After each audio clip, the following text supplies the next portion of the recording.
Hum? Não, eu gostei.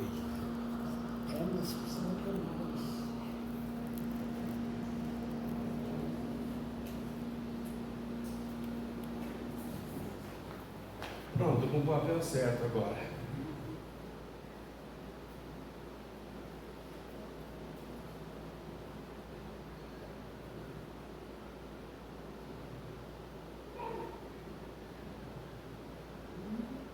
Agora, o mais engraçado de tudo, meus irmãos, é que a impressão estava certa. Eu duvidei porque eu não mudei a numeração dele, e pela forma do escrito eu achei que eu estava com um errado, mas é o mesmo. Mas deu tempo de ir lá fazer o novo, e o novo é o mesmo. Às vezes acontece isso quando eu olho para uma pessoa que eu acabei de conhecer, que eu conheço há pouco tempo, segunda ou terceira vez que eu a vejo, normalmente eu não lembro o nome dela. Aí eu olho para ela e falo assim, essa pessoa chama tal nome, mas aí eu falo, às vezes que eu tentei, eu falei o nome e ele é errado. Então é muito ruim você chamar a pessoa por outro nome. Então eu já pergunto logo, como é que é mesmo o seu nome? Ela fala, tal, né? Eu não lembrava, mas eu não confio na minha memória para nome. Não chega a ser uma habilidade na vida, mas eu sou bem esquecido para nome. E aqui assim, distraído o suficiente para olhar e falar, opa, eu acho que não é esse. Mas era. Então vamos ao estudo. Agora que o pastor decidiu o que é, o que não é. E agora eu tenho duas. Vamos parar. Nosso Pai, nós damos graças por cada irmão que pôde orar ao Senhor, pelo cântico que nós pudemos expressar diante da Tua glória, e pedimos que o Senhor nos ajude a estudar a Tua palavra.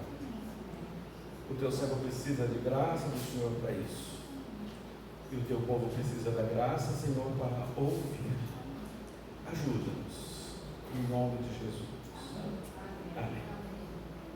Semana passada nós estávamos falando, meus irmãos, aplicando mais ou menos a finalização deste. Não é assim necessariamente a última vez que nós vamos falar desse assunto, mas nós estamos caminhando para o final, que a proposta era no máximo capítulo 1, talvez verso 10, 11, que tem alguma coisa ainda que dá para a gente estudar, mas o contexto principal está aqui. Então na semana passada nós falamos alguma coisa começamos a falar sobre o não ser inútil, não ser infrutífero, né? Estar ativo e dar fruto. Nós enfatizamos bastante esse aspecto, e eu quero continuar ainda nessa linha de raciocínio. O contexto que nós estamos estudando vai do 5 ao 8, que diz assim: por isso mesmo vós, reunindo toda a vossa diligência, associai com a vossa fé a virtude, com a virtude o conhecimento, com o conhecimento o domínio próprio, com o domínio próprio a perseverança, com a perseverança a piedade, com a piedade a fraternidade, com a fraternidade o amor. Porque estas coisas existindo em vós aumentando, fazem com que não sejais nem inativos, nem infrutuosos no pleno conhecimento de nosso Senhor Jesus Cristo. Então, a meditação principal foi sobre o verso 8, e ainda continuamos nesse aspecto, porque ele é importante para nós. Eu disse para vocês que aqui está o segredo do cristianismo. Se você estiver na fé, da fé você continua e deslancha. E eu enfatizei bastante a questão de não poder, que essas coisas têm que existir, que essas coisas têm que superabundar de imediato e continuar crescendo, essas virtudes colocadas aqui. E se isso acontecer, os crentes não serão inativos, parados, e nem infrutuosos, eles darão frutos. Mas vamos meditar isso e pensar na nossa realidade do nosso século 21, né? Nós estamos vivendo no século 21. Todos nós aqui nascemos no século 20, né? Falamos século 20, agora nós estamos no 21. Um tempo complicado, esquisito de viver. Mas e a igreja nesse tempo em relação ao que nós estamos falando, em relação ao trabalho, em relação ao que é a ênfase agora? É o pôr em prática o que eu sei. Há uma ênfase de conhecimento, junto com isso o conhecimento, com a virtude o conhecimento. Então como é que eu coloco em prática isso? Na verdade não é como, na verdade, eu vou falar hoje o porquê. Por que é importante? Por que isso deveria estar acontecendo? Por que isso é natural na vida do crente e, por conseguinte, na vida da igreja? Nós vivemos dias complicados em que estas coisas não estão plenas. Estas coisas não estão acontecendo. É uma coisa muito interessante, muito importante e bonita ter os irmãos que estão aqui hoje, aqui. É de igual maneira, da mesma qualidade, ter os irmãos que fazem parte dessa igreja, porque as coisas estão se invertendo, né? Apesar de aqui estar o segredo, se fizer isso aqui a prática, vai andar bem. Não é assim que tem acontecido na igreja, meus irmãos.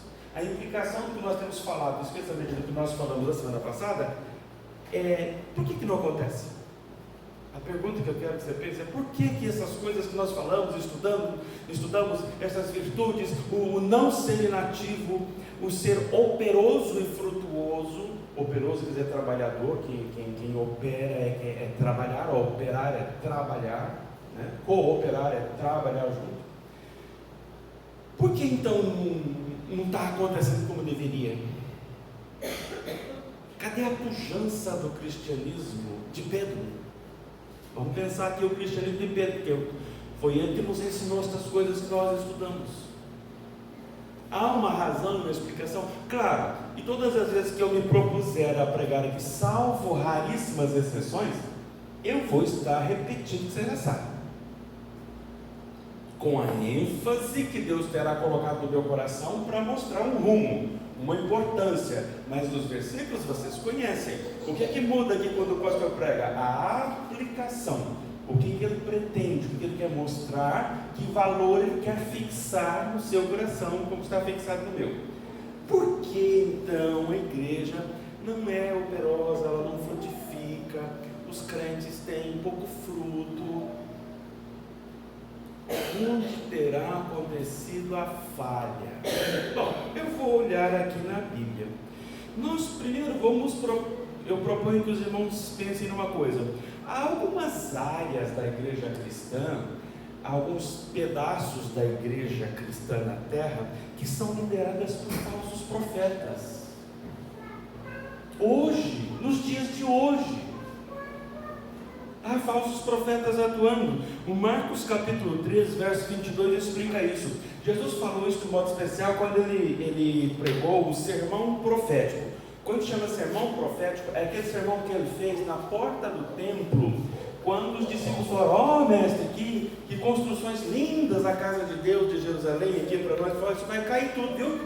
Não vai ficar pedra sobre pedra, viu? E aí ele explicou como é que ia ser o fim.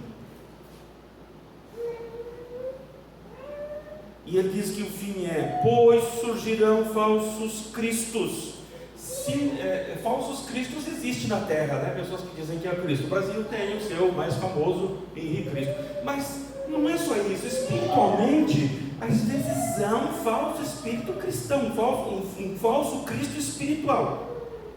Pois surgirão falsos cristos e falsos profetas, operando sinais e prodígios. Olha, é sobrenatural, para enganar, se possível, os próprios eleitos. Bom, aqui, o que eu quero enfatizar? Eu quero enfatizar que às vezes há igrejas, pedaços da igreja que tem esse aspecto, e por isso o fruto, por sobrenatural que seja, é fruto falso, é fruto falsificado. Então não há de fato a multiplicação da vida do Evangelho. Por quê? Porque não é de Jesus Cristo, o Filho de Deus, é um outro, um espírito diferente, um espírito cristão, um Cristo espiritual diferente. E onde está isso? Hoje, talvez por aí, muito perto de nós, não está muito longe não. Então não há a operosidade do Evangelho. Por quê? Ela está sendo liderada, ao invés de uma pessoa simples, um homem de Deus, uma pessoa de Deus, que pelo Evangelho conduz à verdade do Evangelho. Não, há coisas estranhas, mirabolantes. Então não há o fruto espiritual que vem do trono da graça. Há um pedaço muito grande, um pedaço grande do cristianismo nos nossos dias, e não só hoje, isso vem do século passado. Afinal de contas, você pensa, é novidade, só no fim dos tempos que acontece isso? Não, sempre houve, nos dias dos apóstolos. Quando o apóstolo reclama de alguma coisa, quer corrigir alguma coisa, é o que está acontecendo lá naqueles dias. Então, parte não acontece porque é um Cristo espiritual, um Cristo espiritual falsificado, com o resto falsificado também. É religioso? É. Pode até falar o nome Cristo, mas é falsificado. Muito bem, existe essa possibilidade? Não. Realidade. Acontece já no nosso dia. Mas existe outra coisa. Alguns estão em igrejas predominantemente corretas, pedaços bons, saudáveis, verdadeiros do cristianismo. Estão dentro da igreja verdadeira, não da igreja verdadeira, porque não existe uma denominação de igreja verdadeira, não existe uma igreja, uma comunidade, esta é a verdadeira. O que eu quero dizer? A comunidade dos 12 apóstolos de Jesus tinha lá um monte de gente, uns 12 homens que Jesus escolheu, então era a comunidade dos santos? Não. Quando você vê a descrição dos apóstolos até o Pentecostes, o negócio foi feio. E tinha lá no meio Judas Iscariotes. Todo o ambiente, por verdadeiro, bom, certo e predominantemente correto que seja, tem lá as coisas esquisitas, aqueles que na verdade uma hora vão mostrar que caíram. Não era. Foram-se de nós porque não eram dos nossos. Vai acontecer. Então, alguns estão dentro da igreja verdadeira, mas cumprindo só uma fase de uma falsa conversão. O que eu estou pensando? Você vai entender quando eu mostro o versículo. Marcos 4,19. É a explicação da parábola do semeador. Marcos 4,19.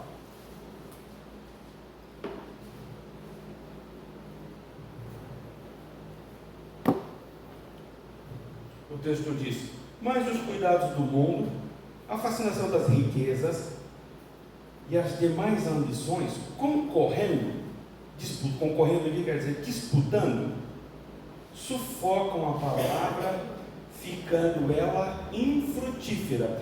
Não faz muito nós estudamos um pouco essas passagens, esses terrenos, aqui mesmo no estudo de quarta-feira, esses tipos de terra. E aqui está um daqueles que recebeu a palavra, ele falou, mas que maravilha, pareceu que se converteu, mas Jesus disse que ele só cumpre uma fase e depois ele vai revelar uma falsa conversão. A palavra fica infrutífera. Quando a situação questiona e ele tem que decidir, vou para Jesus, vou para a igreja, para as coisas de Deus, vou evangelizar, ou vou para o mundo satisfazer minha carne, ele vai para lá. Ou preciso as riquezas, ele vai para a riqueza. Então, as riquezas e as demais ambições, disputando o coração dele, o tempo dele, o esforço dele, sufocam a palavra fica lá no fundo, fica infrutífero. Então, somente a última terra dessa parábola é que frutificou, é que deu fruto. Então existe alguns que estão cumprindo um tempo de falsa conversão. Se é falsa conversão, não vai ter fruto. A atividade vai ser esquisita, não vai ter vida e não vai ter fruto. Então é por isso que às vezes nós podemos concluir que a igreja está meio esquisita. Quando eu falo a igreja, eu não estou falando a igreja presbiteriana de Japorã. A igreja, todos os que se chamam cristãos na face da terra, e nós juntos. E nós não podemos negar que temos uma expressão disso também. Nós somos do nosso tempo. O que acontece com a maioria das igrejas acontece com a nossa também. Nós somos reflexos do nosso tempo. Entendem por que então a igreja passa essas fases esquisitas? A igreja tem essas coisas todas. Terceiro, agora um aspecto um pouco mais positivo. Até aqui eu vi o negativo, né? Por que não? Falsos profetas, falsa conversão ou conversão temporária. Agora 3, os apóstolos mandaram que os crentes verdadeiros aprendam a viver uma vida prática e frutífera. Eles mandaram. Eu estou pensando aqui em Tito 3,14. Paulo escreveu para o Tito, equipe pastoral dele, então ele deixou lá em Creta, para botar em ordem a igreja. E aí, para o menino não ficar esquecido e nada, ele lembrou. Já falei essas coisas para você, mas anota aí, ó, mas é isso, ó. Lembra aí.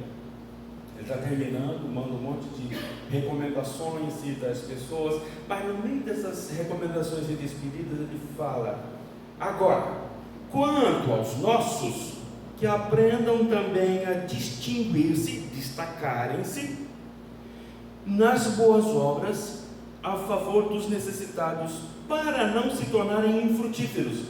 Eu quero enfatizar aqui boas obras e infrutíferos. Ele pediu para a igreja ajudar uma pessoa, e ele falou: mas para todos os efeitos, a igreja lembra aí que é os nossos, quer dizer, os crentes, o tom estou mandando que eles aprendam, quanto aos nossos que aprendam, não é uma opção, é para aprender, e não é para aprender amanhã ou depois, é para aprender agora. Sabe o que é para fazer, sai fazendo. Então vamos enfatizar aqui boas obras, a favor dos necessitados. Mas boas obras, de modo geral, é qualquer coisa que a Bíblia mande fazer. Todo o serviço do reino de Deus é boa obra. Aqui ele especifica acudir os necessitados, é uma das coisas que é considerada boa obra. Orar também é boa obra? A Bíblia manda orar? Manda. Então é boa obra, viu? Tudo que a Bíblia manda fazer é boa obra. Para fazerem boas obras, para não se tornarem infrutíferos. Então os apóstolos aqui, Paulo mandando que os crentes verdadeiros aprendam. O verbo principal aqui é que aprendam. Então o crente tem que aprender, mas aprender o quê? Estudar o assunto? Primeiro estudar o assunto, depois praticar o assunto. E o que ele está querendo dizer aqui é praticar o assunto, é pôr em prática. Então nós precisamos saber que parte da qualidade da igreja depende de nós praticarmos. A religião cristã é menos teoria, é um pouco de teoria e muita prática. Porque os que realizaram alguma coisa de importante na história da igreja cristã, fizeram isso porque agiram, porque fizeram, gastaram do seu suor, do seu dinheiro, da sua condição, da sua inteligência, da sua oração, se sustentaram pelo seu joelho e fizeram uma obra. Eu não posso pendurar nos outros para fazer isso. E aí eu achei interessante que o apóstolo diz: aprendam a distinguir-se. O que é distinguir-se? Destacarem-se. Um crente destacado é um crente que faz, que pratica, que trabalha. Agora, eu não preciso me esforçar muito nesse aspecto, porque esse aspecto nós empenhamos bastante semana passada, tá? Agora, tem que aprender, tem que frutificar. Agora, meus irmãos, só frutifica aquilo que é vivo. Mas antes do que é vivo, vamos pensar: a nossa vida é algo, a nossa existência é algo que frutifica. Nós estamos ligados ao Evangelho. Colossenses 1, 3 a 6 vem falar para a gente que o Evangelho, que a palavra da verdade do Evangelho é algo produtivo, é algo frutífero, faz parte da natureza do Evangelho multiplicar. O que é frutificar? É produzir o efeito, é produzir a finalidade para a qual existe. Eu expliquei para vocês outro dia. Você planta uma semente lá para nascer uma laranjeira, para quê? Para que ela dê laranja. E se ela não der laranja, corta e joga fora, porque ela não atingiu o objetivo dela. Isso da árvore frutífera já faz algumas semanas. Mas na semana passada eu falei: árvore boa produz fruto bom.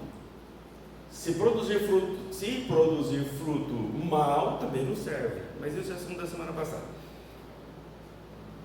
Vamos pegar o raciocínio de Paulo aqui, quando ele fala para os Colossenses: damos sempre graças a Deus Pai de nosso Senhor Jesus Cristo, quando oramos por vós, desde que ouvimos da vossa fé, ambiente de fé, igreja, fé em Cristo e do amor que tendes para com todos os santos, por causa da esperança que vos está reservada nos céus, da qual antes ouvistes pela palavra da verdade do Evangelho.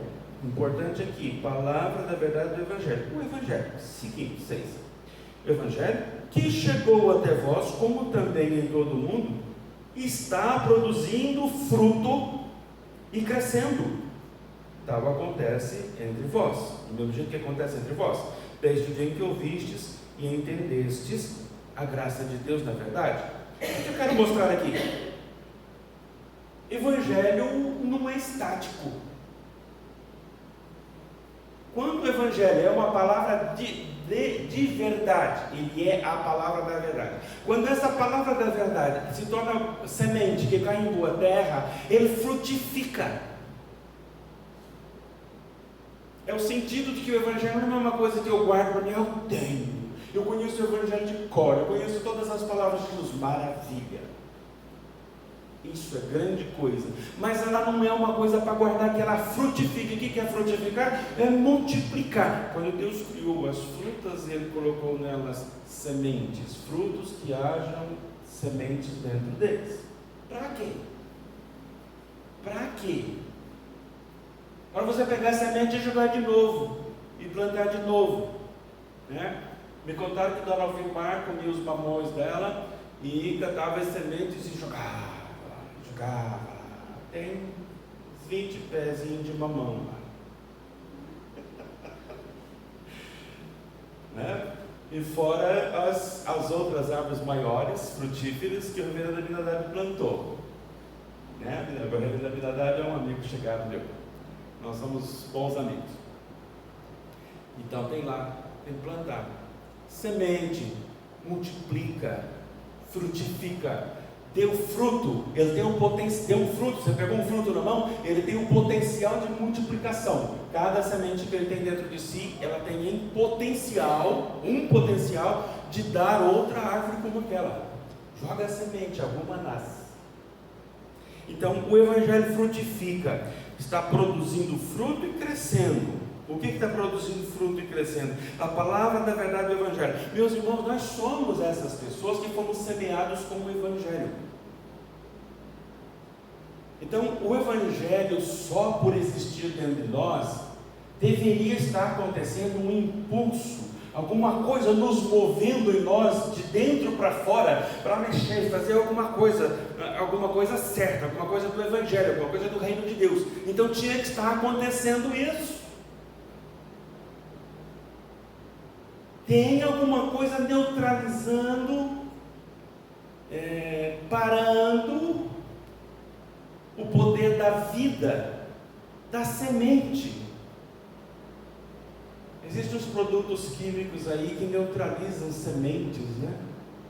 Faz a semente ficar adormecida, faz a semente ficar parada, né? Outros matam a planta, né? Existe química para todo jeito, para de todo jeito. Tem alguma química aí que está matando o impulso do Evangelho para ele poder frutificar. Tem alguma coisa que não confere, tem alguma coisa que deveria estar acontecendo e não está. Então, o que eu falei nesse quarto ponto aqui?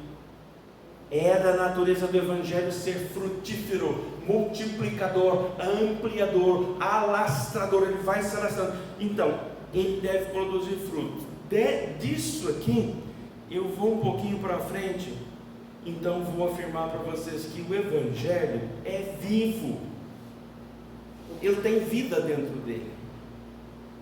Ele tem verdade e vida. Ele é sempre ligado à verdade. Mas ele é vivo.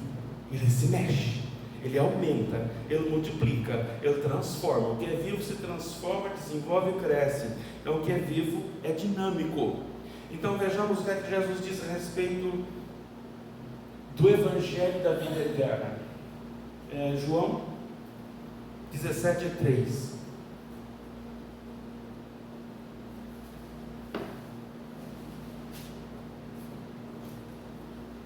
E a vida eterna é esta. 17:3.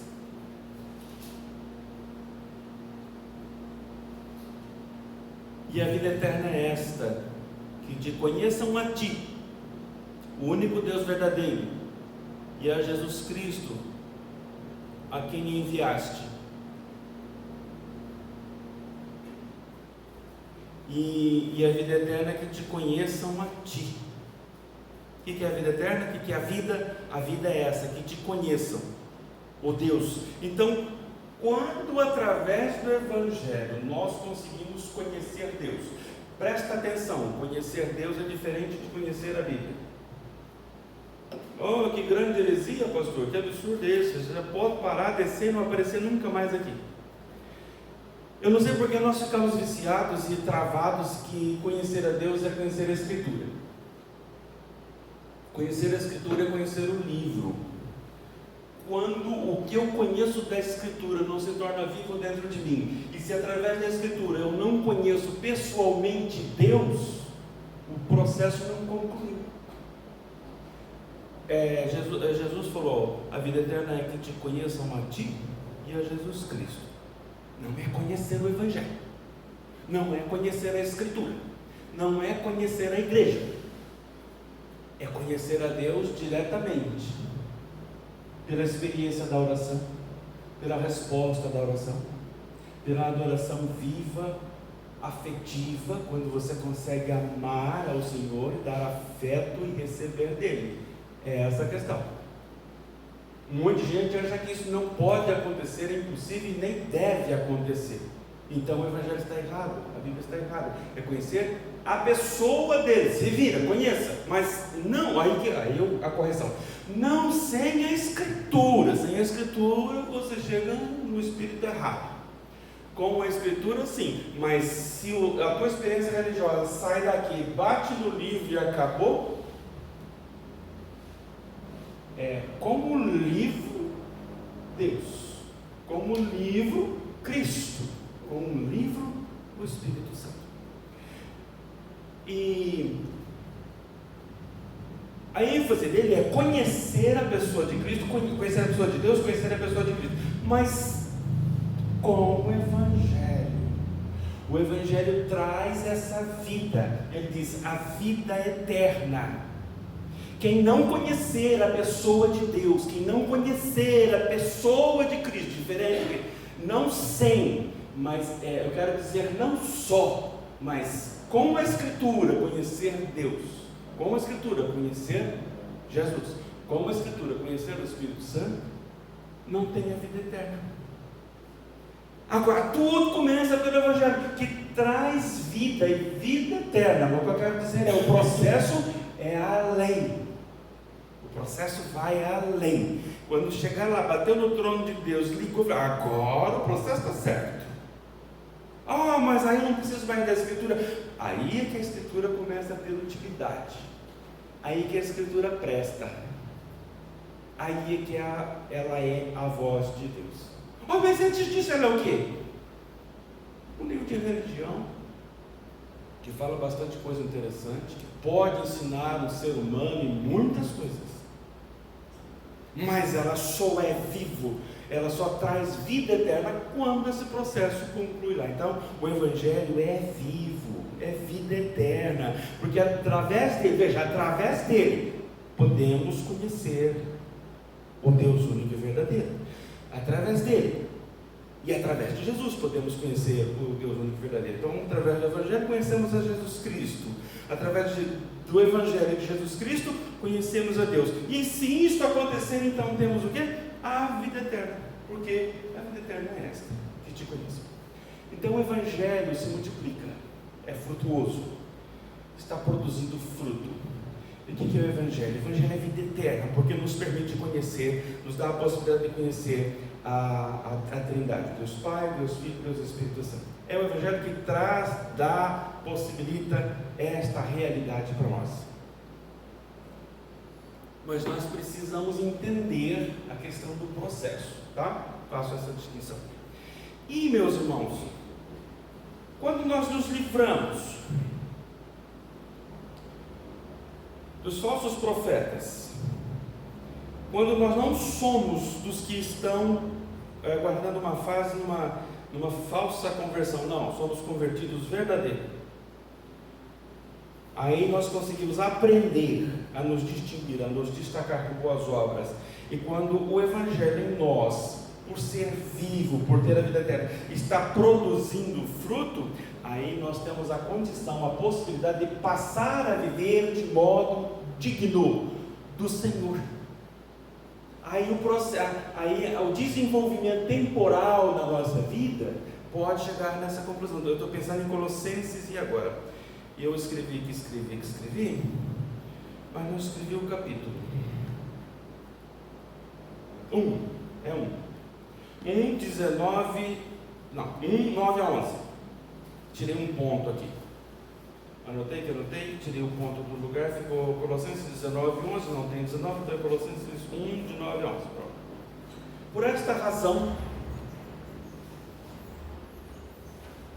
Colossenses 1, de 9 a 11. Por esta razão também nós, nós, Paulo e a equipe dele, desde o dia em que o ouvimos, os comentários a respeito da igreja, não cessamos de orar por vós e de pedir que transbordeis do pleno conhecimento da sua vontade, da vontade de Deus, em toda sabedoria e entendimento espiritual. Transbordar cresceu, converteu. Então essas coisas aqui, conhecimento, sabedoria, entendimento espiritual, transborda. Lembra da semana passada? Superabundar, transbordar, mesma coisa.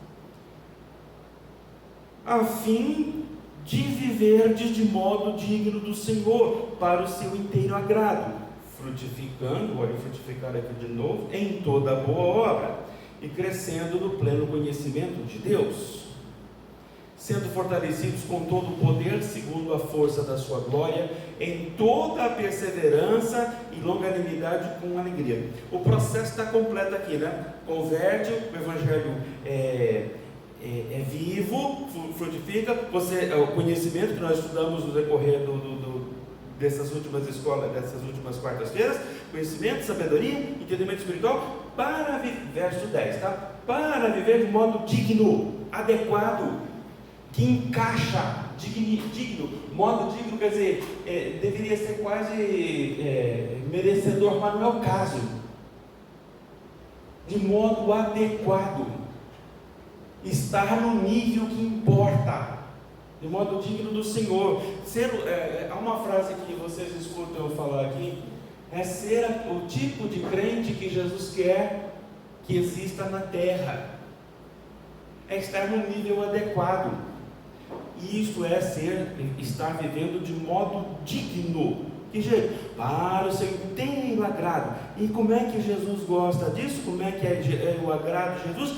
Frutificando em toda boa obra. Meus irmãos, crente que não tem obra, que não tem fruto, que não produz, não está no estágio adequado.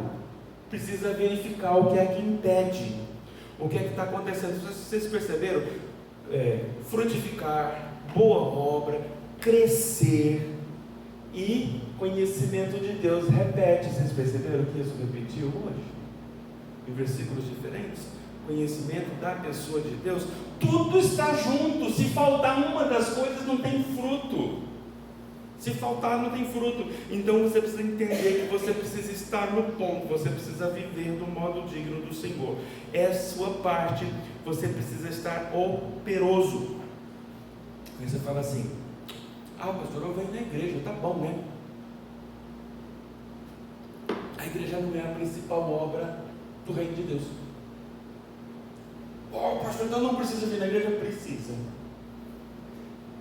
A piedade, quando eu expliquei para vocês a palavra piedade, o que eu expliquei? O que é piedade? Busca aí, alguém é capaz de lembrar? É o que você é, o que você faz. Você precisa saber o que é isso, você precisa conhecer essa definição. Piedade é tudo que eu faço na presença de Deus. Significa todos os atos de religião, todos os atos religiosos, tudo que envolve qualquer cerimônia, qualquer ação ou declaração religiosa, oração, igreja, culto, Tudo que você faz aqui são atos de piedade. Mas é só 50% da piedade. Onde está o resto da piedade? Que é o que me diz que eu sou piedoso. Lembra da definição? É tudo que eu faço para Deus, perante Ele, como um ato de religião. E é tudo que eu faço por causa de Deus, já não na presença dEle, já não no momento de oração, já não no momento de culto.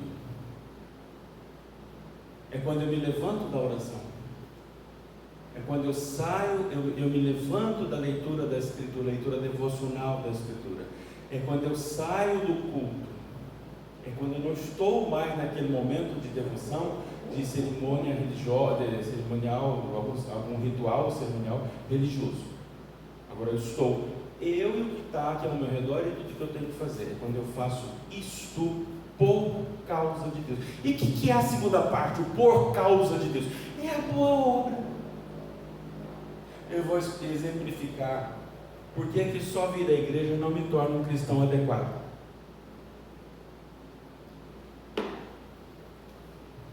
Seu filho vai ser engenheiro, teu vizinho vai ser engenheiro, não sei qualquer profissão, eu pensei no engenheiro. Pode olhar para o tempo e falar assim, eu vou ser engenheiro, está aqui, eu vou abrir um escritório, eu sou engenheiro. Pode? Precisa do quê? Faculdade. Aí ele entra na faculdade, estuda, aprende, tem que ter aptidão para isso, né? Aprende, e depois estagia, e depois se formou, se os doutores lá, se os professores disserem, está habilitado, eu autorizo, e o que ele faz?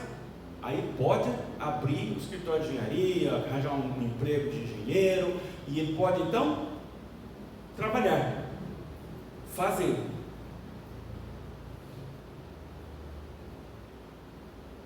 Vamos aplicar isso para nós como crentes que aprendem e praticam. A igreja, vir à igreja, o que nós estamos fazendo aqui é a faculdade. Eu venho à igreja, está fazendo a faculdade é importante. Vamos pensar no engenheiro, volta lá no engenheiro. O engenheiro entrou na faculdade. 1 ano, 5 anos, 10 anos, na faculdade. 15 anos, na faculdade. Ele está fazendo alguma coisa de engenharia? Ele está fazendo o trabalho dele? Não aconteceu. Mas está lá só naquele ambiente. Aliás, meus irmãos, isso não é possível, né? As faculdades não permitem isso. Então, quando a pessoa passa para uma faculdade, ela tem um certo limite de anos, de tempo, para fazer a faculdade. Então, o Estatuto da Faculdade já diz, tal curso, tem tantos anos para fazer. Se seguir, passar em todos, fizer a carga total, normalmente em 4 anos, hoje tem uns tecnólogos que formam em 2, mas é assim, vamos pensar naquela tradicional, em 4 anos, fez todas as matérias, passou em tudo, tirou nota, está aprovado, acabou, formou, está pronto. Não conseguiu. Ele tem talvez mais 3 ou mais 4 anos. Ele pode. Mas tem um dia lá, tem um tempo, uma quantidade de anos, que se ele chegar naquela, jubila. A faculdade jubila ele. O que é jubilar? É formalmente declarar e dizer, nós sentimos muito, mas você não foi capaz de concluir o seu curso no tempo limite. Normalmente 2 vezes o tempo normal. Se é 4, acho que uns 8, no máximo um pouco mais. Normalmente é isso. Jubila, então não é possível. Bom, imagina que fosse possível. Se eu ficar 30 anos, 35 anos, tempo que dá para aposentar, na faculdade, eu vou fazer um desenho, um croquisinho, um desenho de engenharia completo, adequado, faz favor, Moisés, para alguém, eu vou conseguir produzir algo de útil na engenharia? Não. Não vai. E se eu ficar na igreja 1 ano, 2, 30, o tempo todo, mas só na igreja? É a mesma coisa do engenheiro fazendo faculdade de engenharia e não conseguindo fazer um projeto, levantar um prédio, organizar e supervisionar uma obra. Por quê? Porque eu consegui fazer a primeira parte. Eu faço bem a piedade,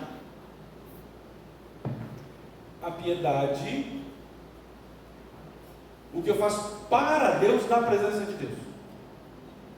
Mas eu me levanto daquele momento que eu estou com Deus e não vou para frente. Mas o que o reino de Deus precisa que eu faça? Principalmente evangelização. E evangelizar não é serviço do pastor, não é serviço do presbítero, é serviço de cada um. Acudir pobre, acudir necessitado. São coisas que o Evangelho repete todas as horas. E fazer isso como uma coisa em nome do Senhor. E ensinar crente novo. Discipular crente novo. Se eu disser assim, mas eu não consigo. Olha como nós estamos longe do ideal, do adequado. Por que será que não tem profissão de fé? Quanto tempo foi a última profissão de fé de alguém que se converteu e veio para a igreja? Você lembra? Aqui? Por que será que é mais de 6 anos que não vem um convertido novo para a igreja e que possa ser batizado como um novo convertido? Entendeu como isso tem a ver comigo, com você, com vocês dois, com o outro, com o outro, com o outro, com o outro? Captou a ideia? Entende como essa realidade é minha e sua e é nossa aqui? Mas eu sou civil. Sim, o presbiteriano tem um grave defeito. Batistão não. O presbiteriano tem um grave defeito. Ele não prega o evangelho, ele prega IPB. Quer ver como você cometeu esse erro? Quer ver como é feio o negócio? Quem se evangelizou na vida? Aí você vai falar assim, eu lembro daquele fulano, aquela senhora que eu convidei para ir na igreja. Você pregou a igreja, você pregou a IPB. E era para pregar o evangelho. E isso é a prática. É aí que está o X da questão. É isso que me faz crente. É isso que me faz cristão. É isso que te faz cristão. Então um crente tem que ter alguém que ele está de olho para evangelizar, tem alguém que ele está evangelizando, tem alguém que ele está ajudando monetariamente, financeiramente, e tem alguém que ele está discipulando. Se não tiver essas peças penduradas na sua vida, desconfia que teu cristianismo está errado. Desconfia. Eu estou sendo educado para falar isso, tá bom? Eu já fui grosseiro de chamar a nossa realidade aqui para incomodar, para te torturar, para me incomodar, porque isso pesa sobre mim, o problema, mas não é ação, o problema de um só. Se, segundo de Pedro 1, 5 ou 8 estivesse acontecendo aqui, e frutificando, e não sendo inativo, não seria assim. Entende a utilidade da pregação? Entendeu para que presta vir alguém aqui na frente e pregar? Qual que é a utilidade? Você entendeu qual que é a utilidade de você vir na igreja? Pastor, então você só ia evangelizando aí e discipulando, ensinar quem se converteu vai discipular. Se eu fizer isso, então está dispensado da faculdade, né? Não, meu irmão, o crescimento é contínuo. Do mesmo jeito que você descobriu que você está cristão pela metade hoje,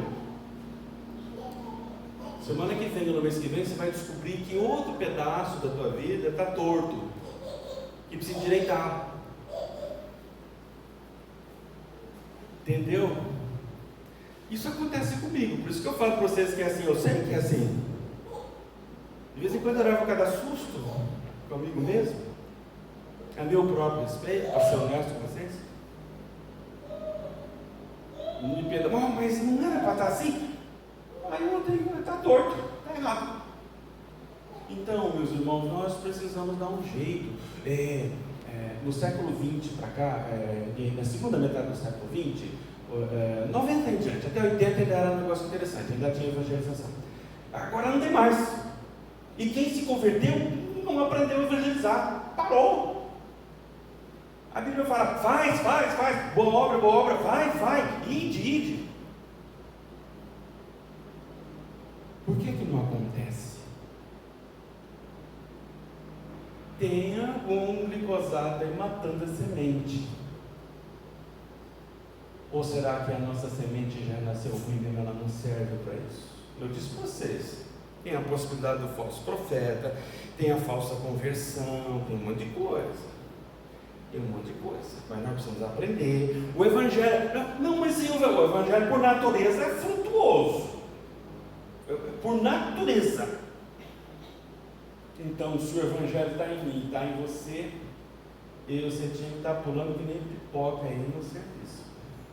E serviço, meus irmãos, é tudo que não acontece aqui dentro. Do reino de Deus é o que não acontece aqui dentro. Mas sem esse aqui dentro, você está inapto, incapacitado, inutilizado para fazer o de fora. O engenheiro precisa fazer a faculdade, só que no caso dele, terminou a faculdade, vai trabalhar, que não aprendeu, se vira. Mas ele consegue fazer. No nosso caso, os primeiros anos, segundo, terceiro ano, talvez não produziu o que deveria. Talvez vocês não tiveram um pastor Donizete para falar na orelha de vocês o dia que vocês se converteram. Que fosse grosseiro desse jeito, que fosse atrevido, apontador. Eu sei como é comigo, sou exigente comigo, preciso ensinar isso para vocês. Eu não estou ensinando nada de novo, o Evangelho é isso. Eu só estou explicando, eu estou desenhando aqui, né?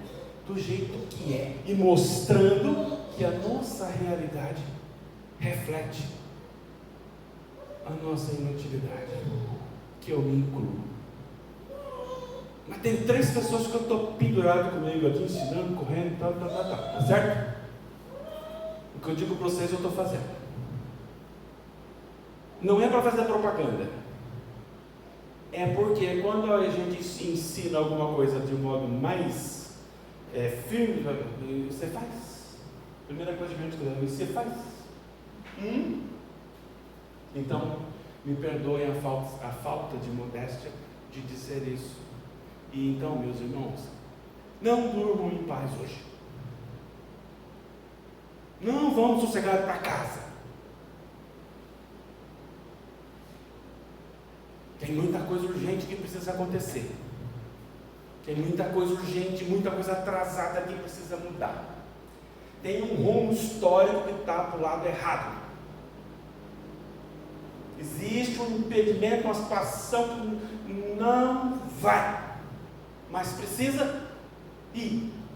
Ou o Evangelho não está aqui. Mas para dizer para vocês e provar para vocês que essa é uma afirmação retórica, né? Não é uma realidade, não é o que eu acredito, eu tenho certeza que o Evangelho está em mim. E tenho certeza que está em vocês.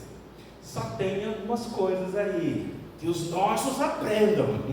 Aprendendo estão. Eu estou ensinando e tenho certeza que aprenderam de outros também. Nós só precisamos nos colocar em marcha. Nós precisamos aprender uma coisa. Toda vez que você sentar aqui e fizer a primeira parte da piedade, o que é a primeira parte da piedade? Tudo que você faz com Deus, para Deus, perante Deus. Dá um jeito, levantou daqui, você começa a vai pensando, o que eu faço para pôr isso em prática? Como é que eu ponho isso em prática? Mano, não dá para pôr em prática o que o pastor ensinou hoje. O pastor foi muito incapaz e incompetente, ele não me ensinou nada que eu pudesse pôr em prática. Pede a Deus para ensinar teu pastor. E se não teve mesmo, o objetivo não era esse, então você sabe o que você deve fazer. Adorou a Deus? Esteve na faculdade? Aprendeu mais uma coisa do Evangelho? Fortaleceu sua alma? Com alma forte, então? Vai fazer o que precisa fazer. Levanta e vai fazer. Durante a semana. É tudo isso que significa ser cristão. Se não tiver isso, tem alguma coisa errada. Se não tiver isso, a igreja está ela está errada. Ah, você fala, pastor, mas aí com isso nossa igreja...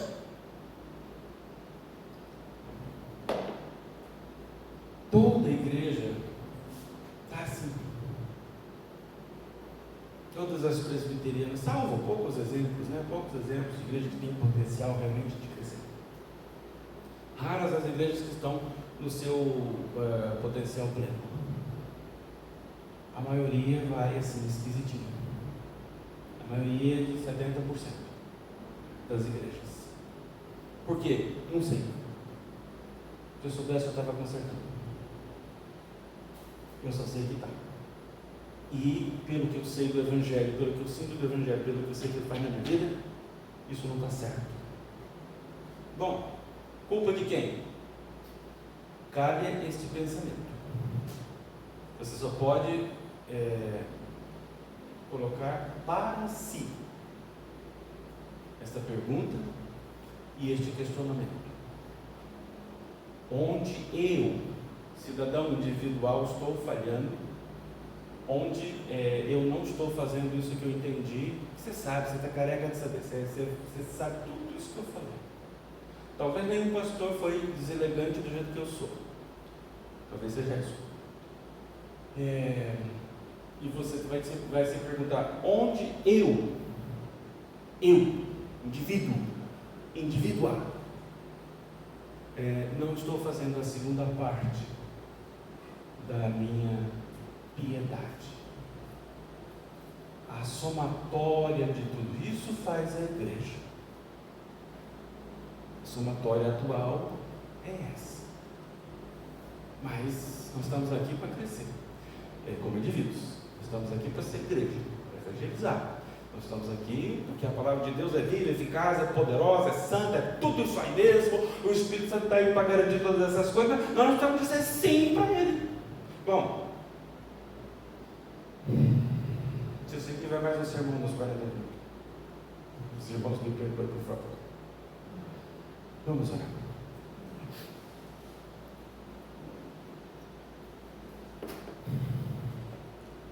Nosso Deus,